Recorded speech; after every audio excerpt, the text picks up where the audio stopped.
इस एपिसोड में हम चलेंगे मिडन पुल को और जानेंगे डेमन और नेटल्स के बीच में आखिर क्या हुआ। पिछले एपिसोड 28 में हमने देखा कि मिसारिया ने सीधा ब्लैक्स के काउंसिल में बता दिया कि डेमन और नेटल्स के बीच में रोमांटिक रिलेशनशिप्स है, बट क्या एक्चुअली वैसा था? उस सब के रिलेटेड की जो भी कहानी है वो बहुत ही इंटरेस्टिंग है और पूरे फायर एंड ब्लड के किताब में डेमन और नेटल्स के बीच की जो भी रिलेशनशिप रही थी उसके रिलेटेड जो भी टॉपिक ऑफ डिस्कशंस है एग्जैक्टली उनमें क्या रिलेशनशिप रही थी उसकी कई सारी थियरीज है। तो lords and ladies without further ado चलो जानते हैं इस एपिसोड में कि आखिर डेमन और नेटल्स के बीच में क्या हुआ। तो लेट्स गेट इनटू इट। तो किंग्स लैंडिंग में से अपने अपने ड्रैगन्स पर बैठ के निकलने के बाद में यही कुछ 10 दिनों में नेटल्स और डेमन मिडन पुल में पहुंच गए थे। लॉर्ड मैनफ्रीड मूटॉन अभी बहुत खुश हो गए थे क्योंकि ऐसे दो बड़े बड़े ड्रैगन्स के आने की वजह से अभी प्रोबेबली एमोंड उनके इलाके में आके कुछ भी हंगामा नहीं करेगा।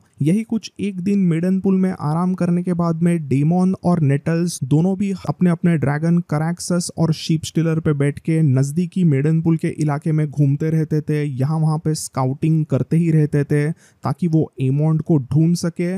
बट उन्हें ऑलमोस्ट 2 हफ्तों तक कुछ भी सक्सेस हासिल नहीं होती। कई बार उन्हें वेगार के हमले के बाद वाली जगह दिख जाती थी जहां पर वन आइड एमोंड ने अपना टेरर छोड़ा रहता था, बट उन्हें कभी भी एमोंड ऐसे मिल ही नहीं रहा था। हर दिन डेमन ऐसे सोचता रहता था कि एग्जैक्टली एमोंड उसे कहां पर मिलेगा, बट कुछ भी करने के बावजूद उसे एग्जैक्टली एमोंड के अटैक करने का पैटर्न समझ में ही नहीं आ रहा था। इसी में एक दिन मैनफ्रेड मूटॉन ने डेमन को कह दिया कि डेमन क्यों ना तुम और नेटल्स थोड़ा सा अलग अलग सर्वे करने जाते हो, क्योंकि ऐसा अगर तुम करते हो तो तुम ज्यादा एरिया को कवर करोगे। तो ये सुनने के बाद में डेमन ने सीधा मैनफ्रेड को बता दिया कि ऐसा वो नहीं कर सकते क्योंकि वेगार के साथ में वो अकेला शीप स्टीलर को पंगा लेने नहीं दे सकता। वेगार इजीली शीप स्टीलर को मार देगी और इसीलिए वेगार के खिलाफ अगर भिड़ना है तो कराक्सस के साथ ही शीप स्टीलर को उससे फाइट लेनी होगी। तो इस तरीके से डेमन नेटल्स को हमेशा अपने साथ में रखता है आसमान में एज अ राइड पार्टनर, और इवन कैसल में वो उसके हमेशा साथ में रहता है। और अभी यहीं पे आती है मशरूम की गर्मागर्म दास्तान। तो हमने पिछले एपिसोड में जैसे जाना कि मिसारिया ने किंग्स लैंडिंग में सीधा ब्लैक्स काउंसिल में बता दिया कि नेटल्स और डेमन के बीच में कुछ रिलेशनशिप थी, वैसे ही कुछ चीज हमें मशरूम भी बताता है और वो कहता है कि 17 साल की नेटल्स 49 ईयर ओल्ड डेमन के प्यार में पड़ गई थी और वो दोनों भी एक्चुअली एक दूसरे से प्यार करने लगे थे। डेमन हमेशा बैडएस और बिंदास नेटल्स में अपने आप को देखता था और उसे अपने पुराने यंग दिनों की याद आ जाती। डेमन ने रेहनीरा के साथ में शादी की थी, बट उसने फिर भी मिसारिया के साथ में साइड में कई बार संबंध रखे थे, तो वैसे ही कुछ चीज वो यहाँ पर नेटल्स के साथ भी करने लगा था। बट अभी मशरूम की ये बात यहाँ पर पर्सनली मैं नहीं मानता। यहाँ पर मैं एक्चुअली डिफरेंट कहानी को प्रेफर करता हूँ और इस कहानी के अनुसार मेरा मानना है कि डेमन एक्चुअली नेटल्स का सिर्फ एक बहुत अच्छा दोस्त था और वो एक्चुअली उसका गुरु था। जब मेडन पुल में डेमन और नेटल्स रहे थे तभी वहां पर वो दोनों भी एग्जैक्टली क्या करते हैं, उनकी पर्सनालिटीज कैसे है और उनके बीच में क्या रिलेशनशिप अच्छे से हो सकती है, इन सभी चीजों का first hand witness actually mister Noren थे। और उन्होंने जो भी डेमन और नेटल्स के बारे में देखा उन सभी चीजों को उन्होंने अपने एक बुक में लिखा था जिसका नाम है क्रॉनिकल्स ऑफ मिडन पुल। तो उस क्रॉनिकल ऑफ मिडन पुल के बुक में जो भी चीजें मिस्टर नोरेन ने लिखी थी वही सब चीजें यहाँ पर फायर एंड ब्लड का बुक लिखने के लिए मिस्टर गिल्डन ने यूज की। तो मिस्टर नोरेन ने एक्चुअली लिख के रखा था कि डेमन और नेटल्स के बीच में जो भी रिश्ता था वो कुछ अफेयर नहीं था, उन दोनों में एक्चुअली बहुत ही ज्यादा म्यूचुअल रिस्पेक्ट था। मिस्टर नोरेन हमेशा कहते थे कि प्रिंस डेमन और उसकी बास्टर्ड गर्ल नेटल्स बहुत ही एक दूसरे के अच्छे दोस्त थे। प्रिंस डेमन उस बास्टर्ड गर्ल को अपने एक बेटी की तरह ट्रीट करता, वो दोनों हमेशा एक साथ खाना खाते और वो दिन भर मेडन पुल के बाहर कहीं ना कहीं घूमने फ्लाई करने चले जाते। एंड मोस्ट इम्पोर्टेंटली उन्होंने कहा कि बोथ ऑफ देम स्लेप्ट इन अलग अलग अलग बेड्स, मतलब डेमन और नेटल्स के बीच में ऐसे कुछ अफेयर नहीं था, यही चीज वो इंडिकेट करते हैं। नॉरेन ने हमें बताया कि वो खुद एक्चुअली डेमन और नेटल्स के काफी अच्छे दोस्त बने थे और वो उनके साथ कई बार चाय नाश्ता करने के लिए जाते। डेमन उस समय पर हमेशा नेटल्स को एक्चुअली ड्रैगन को कैसे फ्लाई करना चाहिए उसकी बहुत ही अच्छी तरीके से टिप्स देता रहता।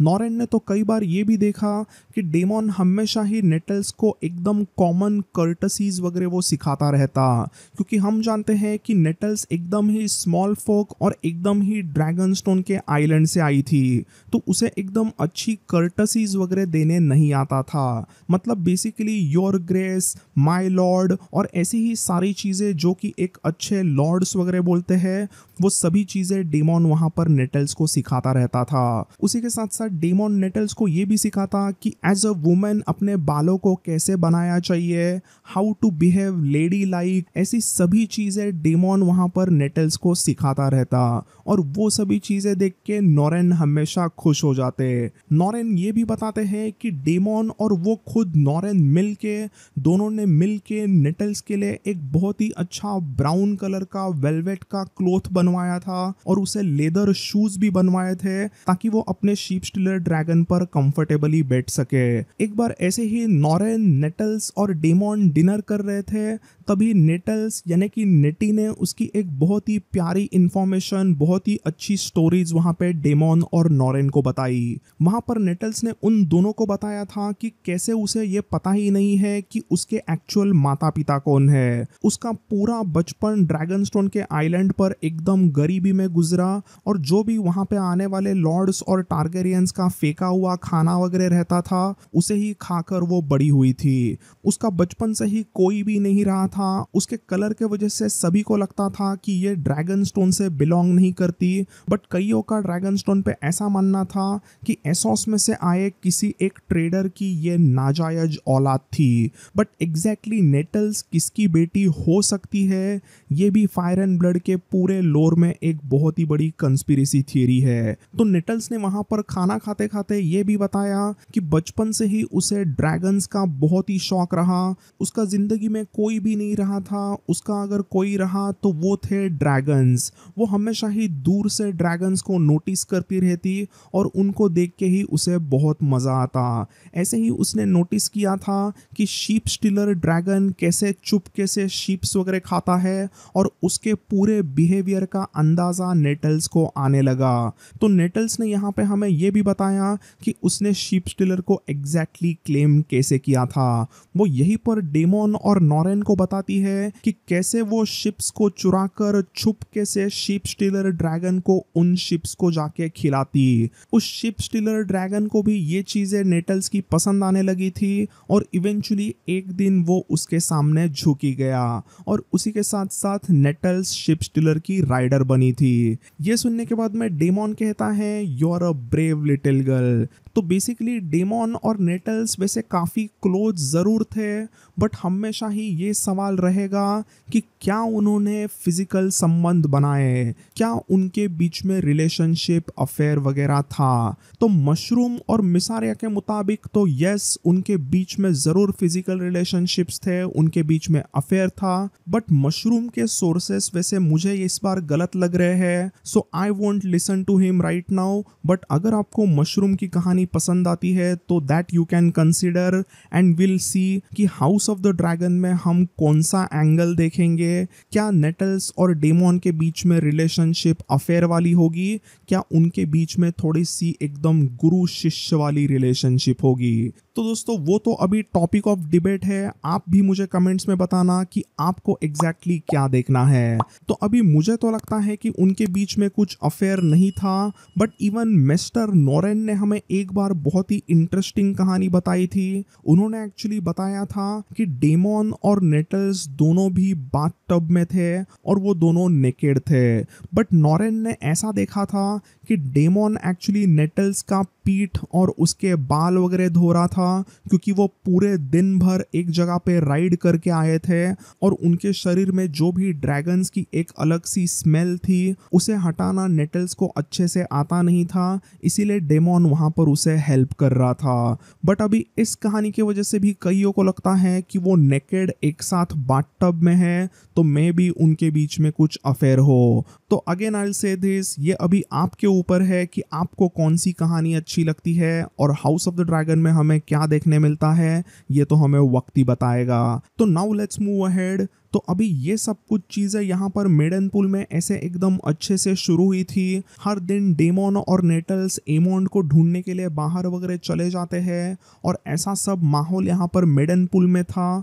और इसी सब के बीच में अचानक से एक दिन आता है मेडनपूल में रेनीरा का letter from King's Landing. Raven से आए हुए इस लेटर को जैसे ही मिस्टर नोरेन देखते हैं तो उसके ऊपर लिखा हुआ रहता है कि ये लेटर सिर्फ और सिर्फ लॉर्ड मैनफ्रीड के आईज के लिए है। This is only for the lord Manfryd Mooton's eyes. मतलब एज अ मिस्टर यहाँ पर नोरेन उस लेटर को पढ़ नहीं सकते। तो नोरेन ने भी इसीलिए उस लेटर को पढ़ा नहीं और उन्होंने सीधा मेडनपूल के लॉर्ड मैनफ्रीड मूटॉन को वो लेटर जाके सौंपा और उसी के साथ साथ शुरू हुआ मैडनेस एट द मेडनपूल। तो इस लेटर में रेनीरा ने सीधा मैनफ्रीड मूटॉन को हुक्म दे दिया था कि आपको नेटल्स को मारना है और उसके बाद में मेरे हस्बैंड डेमोन को जल्द से जल्द किंग्स लैंडिंग को भेज दो। ऐसी सीधी क्लियर इंस्ट्रक्शंस इस लेटर में थी और उसने बताया कि ये बहुत ही इंपॉर्टेंट काम है और इसे अर्जेंटली किया जाए और ऐसा करने पर रेनीरा हाउस मूटॉन को एक बड़ा इनाम देगी, उसका भी यहाँ पर एक प्रॉमिस था। मिस्टर नोरेन ने भी देखा कि उनके लॉर्ड मैनफ्रीड मूटॉन का ऐसा एकदम मूड ऑफ हो गया है और उनके होश ऐसे उड़ने लग गए हैं। कुछ ही टाइम के बाद में लॉर्ड मैनफ्रीड मूटॉन ने उस लेटर को एक जगह पे रख दिया और उन्होंने अपने स्क्वायर से सीधा वाइन मंगाई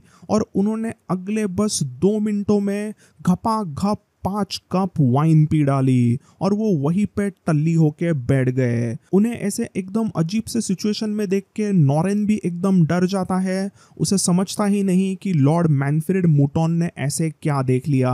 कुछ टाइम वहां पर ऐसे ही बैठने के बाद में लॉर्ड मैनफ्रीड मूटॉन अपनी एक काउंसिल मीटिंग रखता है। वहां पर वो नोरेन को कहता है कि जल्द से जल्द सबको बुलाओ। कुछ ही टाइम के बाद में लॉर्ड मैनफ्रीड मूटॉन मेडनपूल के कैसल में अपनी मीटिंग रखते हैं जिसमें वो खुद थे, मिस्टर नोरेन था, उनका एक छोटा भाई होता है, उनका भरोसेमंद किलेदार था। तो ये जो छोटा भाई और किलेदार है उनके वैसे तो बुक में भी नाम नहीं है। And then there was house Mooton का सबसे बेस्ट फाइटर और actually personal sworn shield of lord Manfryd Mooton, honourable Florian Greysteel. ये ऑलमोस्ट 65 ईयर ओल्ड एक नाइट था बट वो इजीली वेस्टेरोस का one of the most deadliest fighter माना जाता। अभी क्वीन रेनीरा ने तो सीधा उस लेटर में इंस्ट्रक्शंस दिए थे कि उस लेटर में जो भी लिखा गया है उसको किसके साथ भी शेयर नहीं करना है। बट थोड़ी बहुत वाइन पीने के बाद में, थोड़ा टल्ली होने के बाद में लॉर्ड मैनफ्रीड थोड़ा कॉन्फिडेंट हो जाते हैं और वो सीधा उस मीटिंग में उस लेटर के रिलेटेड भांडा फोड़ देते हैं। वो अपने 4 भरोसेमंद साथियों को सीधा बता देते हैं कि उस लेटर में क्या होता है। वो कहते हैं कि मुझे रेनीरा ने बताया है कि नेटल्स को मार दिया जाए तो हमें क्या करना चाहिए। अगर हम नेटल्स को मारते हैं तो करैक्सस पर बैठकर डेमोन पूरे मेडनपूल को जला देगा, क्योंकि डेमोन और नेटल्स के बीच में कैसी दोस्ती है ये तो हम सभी जानते हैं। बट अगर हम नेटल्स को नहीं मारते हैं तो हम एक तरह से गद्दार होंगे, क्योंकि हम क्वीन रेनीरा के हुक्म को नहीं पाल रहे हैं। तो हमारे हाउस पर एक गद्दारी का काला धब्बा लग जाएगा और उसी में अगर ये चीज रेनीरा को पता चलती है तो रेनीरा यहाँ पर उसके ड्रैगन साइरैक्स पे बैठ के पूरे मेडनपूल को जला देगी। तो काउंसिल मेंबर्स, आप ही बताओ क्या करना है। क्या आपको साइरैक्स का खाना बनना है या फिर करैक्सस का? आपको डेमन के हाथों मरना है या फिर रहेनिरा के हाथों? ऐसा सवाल पूछने के बाद में टेंशन में लॉर्ड मैनफ्रेड मूटन ने वापस 2 ग्लासेस वाइन पी दी। उनको समझ में ही नहीं आ रहा था कि क्या करे। बाकी के लोग भी इस चीज को थोड़ा सा प्रोसेस करते होते हैं कि हमें क्या करना चाहिए। तो उसी में लॉर्ड मैनफ्रीड वापस कहते हैं कि क्वीन रहेनिरा ने मुझे ये एक बहुत ही हॉरिबल चॉइस दिया है। नेटल्स ने हाउस मूटन के कैसल में आके हमारे घर का नमक खाया है। मैंने उसे अपने हाथों से गैस्ट्राइट दिया, तो अभी मैं उसे कैसे मार सकता हूँ? अगर हम नेटल्स को यहाँ पर अपने घर में गैस्ट्राइट देने के बाद में मारते हैं तो हमारा पूरा मेडन पूल का गांव, मेरी आने वाली पूरी जनरेशंस कर्स्ड रहेगी। हमारे ऊपर एक काला धब्बा लगेगा। बट अगर हम मना भी करते हैं तो भी हम मारे जाएंगे। तो आखिर हम करें तो क्या करें? तो ऐसा सुनने के बाद में जो भी वहां पर कैसलन किलेदार रहता है वो कहता है कि हम सीधा नेटल्स को नींद में मार देते हैं, वही चीज अच्छी रहेगी। तो ये सुनने के बाद में मैनफ्रीड का भाई कहता है यस मेरे फ्रेंड, हम वही करेंगे। और वैसा करने के बाद में अगले दिन करैक्सस हम सभी को मार देगा। Please don't speak nonsense. ऐसा कहने के बाद में वो किलेदार एकदम चुप बैठ गया। ग्रैंड मास्टर नोरेन भी यहाँ पर सजेस्ट करते हैं कि हम नेटल्स को जहर पिलाकर मार देंगे और ऐसा दिखा देंगे कि वो मानो एक्सीडेंटली मर गई क्योंकि उसने कुछ बहुत ही बुरी चीजें खाई। देन फिर लॉर्ड मैनफ्रीड का भाई तो कहता है कि सिर्फ नेटल्स को ही क्यों, हमें तो डेमन को भी जहर देके मार देना चाहिए। और हम सीधा क्वीन रहेनिरा को बता देंगे कि हम एक्चुअली नेटल्स को मारने गए थे और इवन डेमन भी गलती से मर गया। तो ऐसे कुछ बहुत ही हॉरिबल प्लान्स वहां पर सजेस्ट किए जाने लग गए। और इतने टाइम एक्चुअली फ्लोरियन ग्रेस्टील वहां पर शांत थे। बट कुछ ही टाइम के बाद में फ्लोरियन एकदम वहां पर दहाड़ मार के कहते हैं वो लड़की अभी एक बच्ची है, उसने कोई भी बड़ा ट्रीजन या गद्दारी की है, उसका कोई सबूत हमें क्वीन रहेनिरा नहीं दे रही। अगर उसने कोई भी बड़ा ट्रीजन किया तो वो एग्जैक्टली क्या गद्दारी है जिसकी सजा मौत है, ये हमें क्वीन ने बताना चाहिए था। माय लॉर्ड, एक जमाने में आयरन थ्रोन के तख्त पर मैंने ओल्ड किंग जहरिस जैसे ऑनरेबल किंग को देखा था। बट पता नहीं आज आयरन थ्रोन के तख्त पे ऐसे कौन आ गया है जो ऐसे एब्सोल्युटली फाउल काम करने के लिए हमें हुक्म दे रहा है। My Lord, please understand this order is absolutely foul. मतलब बेसिकली फ्लोरियन गेस्टिल कहते हैं कि ऐसे डायरेक्टली यहाँ पर नेटल्स को मारना जबकि उन्हें ये पता भी नहीं है कि नेटल्स का गुनाह क्या है, वो चीज़ बहुत ही गलत है। तो जैसे ही फ्लोरियन ग्रेस्टिल ने ये चीज़ फाउल है ऐसा कहा तो लॉर्ड मैनफ्रीड मूटन ने सीधा कह दिया sir Florian, these are foul times. मतलब बेसिकली लॉर्ड मैनफ्रीड भी कहते हैं कि क्या करे, जब घिनौने दिन घिनौने सर्कमस्टेंसेस होते हैं तो हमें घिनौने काम भी करने पड़ते हैं। ऐसा कहने के बाद में मैनफ्रीड मूटन वापस थोड़ा सा वाइन पीते हैं और एकदम टेंशन में आके कहते हैं उन दोनों को मारना या फिर किसी को भी मारना, हमें पाप तो लगना ही है। और जो भी पाप लगेगा उससे हम और अपनी आने वाली जनरेशन्स तो तड़प तड़प के मरेंगे। काश काश मैंने वो लेटर पढ़ा ही नहीं होता। ये जैसे ही चीज लॉर्ड मैनफ्रेड मूटन ने कही तभी मिस्टर नोरेन के दिमाग की घंटी बजी। उनके मन में एक आइडिया आती है और वो सीधा कहते हैं माय लॉर्ड, मे बी आपने वो लेटर पढ़ा ही नहीं। ये जैसे ही मिस्टर नोरेन कहते हैं तभी वहां पर सभी लोग मुस्कुराते हैं क्योंकि यहाँ पर उनके सभी के दिलो दिमाग में एक जबरदस्त आइडिया आ चुकी थी। तो यहाँ पर इस हाउस मूटन के स्मॉल काउंसिल का प्लान ये बनता है कि वो क्वीन रहेनिरा को ऐसा बताएंगे कि लॉर्ड मैनफ्रीड मूटन को कभी लेटर मिला ही नहीं। अभी वैसे भी ये वॉर टाइम शुरू है तो कई बार यहाँ वहां पर रेवंस गायब होते रहते थे, तो वो सीधा रहेनिरा को बताएंगे कि आपका रेवन आया ही नहीं, हमें लेटर मिला ही नहीं। तो बात ही खत्म। A simple solution to the stupid madness at the Maidenpool. और यहाँ पर मिस्टर नोरेन एकदम मास्टरमाइंड निकले। बट फिर भी मिस्टर नोरेन यहाँ पर एक ऐसी चीज़ करते हैं जो कि हिस्ट्री में एक बहुत ही इम्पॉर्टेंट डिसीजन रहा, और इस डांस ऑफ द ड्रैगन्स के पूरे वॉर का डायरेक्शन वो चेंज कर देगा।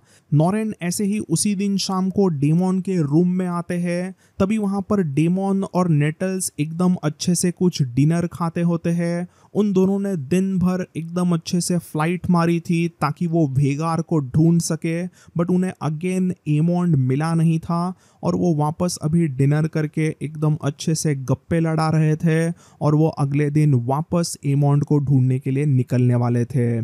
तो ऐसा सब कुछ वहाँ पे माहौल था, और इसी में नोरेन वहाँ पर रूम में आते हैं, और वो दोनों डेमन और नेटी के दोस्त होने की वजह से वो तीनों मिल के वहाँ पर अभी गप्पे लड़ाने लगते हैं। अभी यहाँ पे गौर करने की चीज़ ये है कि मिस्टर नोरेन ने उस इंसिडेंट के रिलेटेड डेमन का हमें एक पर्सनालिटी बताया है। वो कहते हैं कि डेमन एकदम पोलाइटली रिस्पेक्टफुली नोरेन से बात करता है, और एकदम अच्छे से उनको वो बीट्स वगैरह ऑफर करता है, और उन्हें सभी चीज़ें बताता है कि उन्होंने दिन में क्या किया। डेमन ने ऑफर किए हुए उबले हुए बीटरूट्स नोरेन भी एक्सेप्ट करते हैं। वो उन्हें अच्छे से खाते हैं, और जैसे ही वो खाते रहते हैं तभी डेमन खुद होके नोरेन को पूछता है कि मिस्टर नोरेन, आज तो आप काफ़ी उदास लग रहे हो, ऐसा क्या हुआ? तो ये सुनने के बाद में नोरेन इमोशनल होते हैं। वो कहते हैं कि माय लॉर्ड, मैं आपको कुछ चीज़ बताना चाहता हूँ, कुछ चीज़ दिखाना चाहता हूँ, बट वो मेरी बहुत बड़ी गद्दारी होगी। आई होप सातों भगवान मेरे इस गद्दारी के लिए मुझे माफ़ कर दे। ऐसा कहने के बाद में नोरेन सीधा रैनीरा का जो लेटर होता है वो डेमन को देते हैं। डेमन उस लेटर को पढ़ता है, और जैसे ही वो पढ़ते जाता है तो उसके चेहरे की हंसी गायब हो गई। उसकी स्माइल जाने के बाद में उसके आंखों में एक दर्द आता है, और वो बस नेटल्स को एकदम सैडली देखता है। वहाँ पर नेटी भी डेमन को पूछती है कि माय लॉर्ड, क्या हुआ? तो डेमन वहाँ पर नेटी और नोरेन को देख के कहता है, these are queen's words but a whore's work. तो बेसिकली डेमन वहाँ पर समझ गया था कि ये लेटर तो उसके black queen love of his life Rhaenyra ने भेजा था, बट इसके पीछे जो दिलो दिमाग और हाथ था वो था लेडी मिजरी मिजारिया का। उसे समझ में आ गया था ये उसके क्वीन रैनीरा के वर्ड्स ज़रूर है, बट इसके पीछे का जो काम था it was a whore's work, यानी कि इट वॉज मिजारियाज वर्क। ये उसे समझ गया था। उसे ये समझा था कि किस तरीके से मिसारिया ने ज़रूर रैनीरा के कान भरे होंगे गलत इन्फॉर्मेशन से। ऐसा करने के बाद में डेमन वही के वही डार्क सिस्टर तलवार को निकालता है, और वो ग्रैंड मास्टर नोरेन को पूछता है, क्या बाहर फ्लोरियन ग्रेस्टील और मूटॉन्स के मेन एट आर्म्स नेटल्स को बंदी बनाएंगे या फिर मारेंगे? ये चीज़ मास्टर नोरेन आप मुझे सच सच बताओ। तब यहाँ पर मिस्टर नोरेन एक बड़ा गेम खेलते हैं जो इसके पहले लॉर्ड मैनफ्रीड मूटॉन के स्मॉल काउंसिल में डिसाइड किया गया था। इस छोटे से बट इम्पॉर्टेंट गेम के अनुसार यहाँ पर मिस्टर नोरेन सीधा झूठ बोल के कहते हैं कि लॉर्ड मैनफ्रीड मूटॉन ने ये लेटर अब तक पढ़ा ही नहीं है। जैसे ही ये चीज़ डेमन सुनता है तो वो भी शॉक्ड होता है, और उस शॉक्ड डेमन को नोरेन अपना एक अलग ही गेम खेल के बताते हैं, forgive me my prince, queen Rhaenyra ने बताया था कि ये लेटर सिर्फ और सिर्फ लॉर्ड मैनफ्रीड मूटॉन के लिए है, बट मुझे ऐसा लगा कि इस लेटर में ऐसी क्या ऑर्डर होगी जो सिर्फ और सिर्फ मेरे लॉर्ड मैनफ्रीड के लिए होगा। मैंने अपने मेस्टरी की वाउस को तोड़ा, मैंने अपने मेस्टरी के प्रतिज्ञा को ब्रेक किया, और लॉर्ड मैनफ्रीड को ये लेटर देने के पहले ही उसे पढ़ लिया। बट माय प्रिंस, मुझे ऐसा लगा कि इस लेटर को आपको पहले देना ही अच्छा होगा, क्योंकि आप और नेटल्स मेरे अच्छे दोस्त हो। ऐसा कहने के बाद में नोरेन सीधा प्रिंस डेमन के सामने एकदम ऑन द नीज आ जाते हैं। वो बेंड नी करते हैं और वो कहते हैं, माय लॉर्ड, माय प्रिंस, अगर आप चाहो तो आप आपके डार्क सिस्टर से मुझे यही के यही मार डालो और आप मेडन पूल को छोड़ के चले जाओ। मैंने अपने प्रतिज्ञा को तोड़ा है और आपके हाथों से अगर मुझे मौत मिलेगी तो ही अच्छा होगा। तब प्रिंस डेमोन ने नॉरेन के कंधे पर हाथ रख के उनको उठाया और उन्हें एकदम जोर से हक किया। उसके बाद में डेमोन ने सीधा नॉरेन को कहा, you are a good man Norren, lord Manfryd needs you. आपके जैसे भले अच्छे लोगों के वजह से ही आज भी वेस्टेरोस का रेल्म अच्छे से चलता है। मेरी आपसे एक गुजारिश है कि आप इस लेटर के बारे में किसी को कुछ भी मत बताना। डेमोन के ऐसा कहने के बाद में नॉरेन वहां से चले जाते हैं और वो रात मेडनपूल के कैसल में डेमोन और नेटल्स की आखिरी रात रही। अगले दिन सुबह डेमोन और नेटल्स एकदम अच्छी तरीके से ब्रेकफास्ट करते हैं और अपना पूरा बोरिया बिस्तर लेके वो वहां से निकल जाते हैं। जैसे ही कैसल के वो बाहर आते हैं तो यार्ड में बाहर शिप स्टीलर और क्रैक्सस वहीं पे होते हैं। सबसे पहले डेमोन शिप स्टीलर के ऊपर बैठने में नेटल्स को हेल्प करता है। नेटल्स वहां पर शिप स्टीलर के ऊपर बैठ जाती है और नेटल्स के आंखों में वहां पर आंसू होते हैं। शिप स्टीलर वहीं पर एक मैसिव ब्लैक रैम को खाता होता है और वो ऐसा मैसिव रैम था कि अगले 1 महीने तक शिप स्टीलर कुछ खाना नहीं खाएगा तो भी चले। वहीं पे यार्ड में मिस्टर नॉरेन भी होते हैं और ऊपर बालकनी में लॉर्ड मैनफ्रीड मूटॉन, सर फ्लोरियन ग्रेस्टेल और बाकी सब लोग होते हैं। वो भी ये सभी नज़ारा देखते रहते हैं। वहाँ पर नीचे नॉरेन ये देखते हैं कि डेमोन और नेटल्स एक दूसरे से उस लम्हे में बिल्कुल भी बात नहीं करते, बट वो बस सिर्फ एक दूसरे को देख के इमोशनल होते हैं। नेटल्स के तो आंखों में आंसू थे, बट डेमोन के आंखों में तो एक अलग ही दर्द होता है। ऐसे ही लम्हे में वो एक दूसरे का हाथ छोड़ते हैं और शिप स्टीलर वहाँ से उड़ के चला गया। जैसे जैसे शिप स्टीलर दूर उड़ के जाने लगा तो क्रैक्सस को बहुत ही ज़्यादा गुस्सा आ गया और क्रैक्सस ने एक ऐसी जोर से चीख मारी कि मेडनपूल के टाउन के सभी विंडोज एकदम जोर से शैटर हो गए।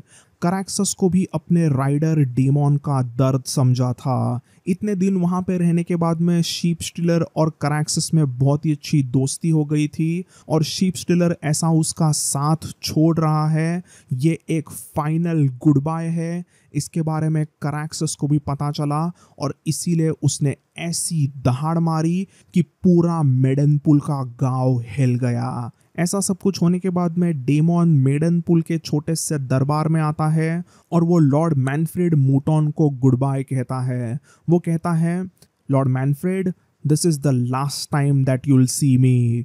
थैंक यू, आपने मेरे लिए बहुत कुछ किया और आपने मुझे यहाँ पर रहने दिया। मैं अभी यहाँ से जा रहा हूँ, बट मैंने अपने हाथों से कुछ मैसेजेस लिखे हैं।